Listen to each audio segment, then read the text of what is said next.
We have an obligation to every last victim of this illegal aggression because all of this carnage has been done in our name. Since World War II, 90% of the casualties of war are unarmed civilians, a third of them children. Our victims have done nothing to us. From Palestine to Afghanistan to Iraq to Somalia to wherever our next target may be, their murders are not collateral damage. They are the nature of modern warfare. They don't hate us because of our freedoms. They hate us because every day we are funding and committing crimes against humanity. The so-called war on terror is a cover for our military aggression to gain control of the resources of Western Asia. This is sending the poor of this country to kill the poor of those Muslim countries. This is trading blood for oil. This is genocide, and to most of the world, we are the terrorists.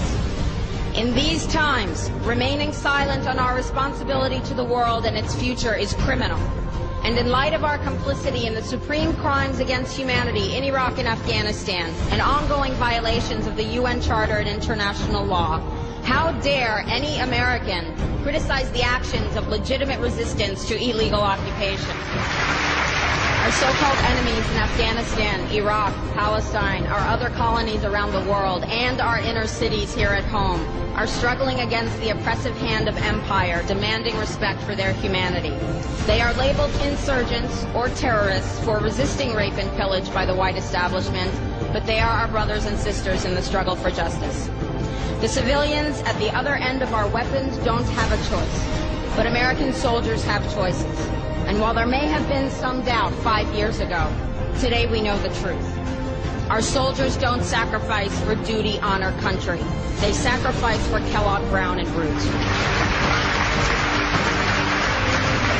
They don't fight for America, they fight for their lives and their buddies beside them because we put them in a war zone. They're not defending our freedoms. They're laying the foundation for 14 permanent military bases to defend the freedoms of ExxonMobil and British Petroleum. They're not establishing democracy. They're establishing the basis for an economic occupation to continue after the military occupation has ended. Iraqi society today, thanks to American help, is defined by house raids, death squads, checkpoints, detentions, curfews, blood in the streets, and constant violence.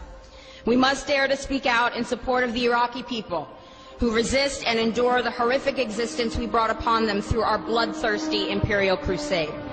We must dare to speak out in support of those American war resistors, the real military heroes who uphold their oath to defend the Constitution of the United States against all enemies, foreign and domestic, including those terrorist cells in Washington, D.C., more commonly known as the legislative, executive, and judicial branches.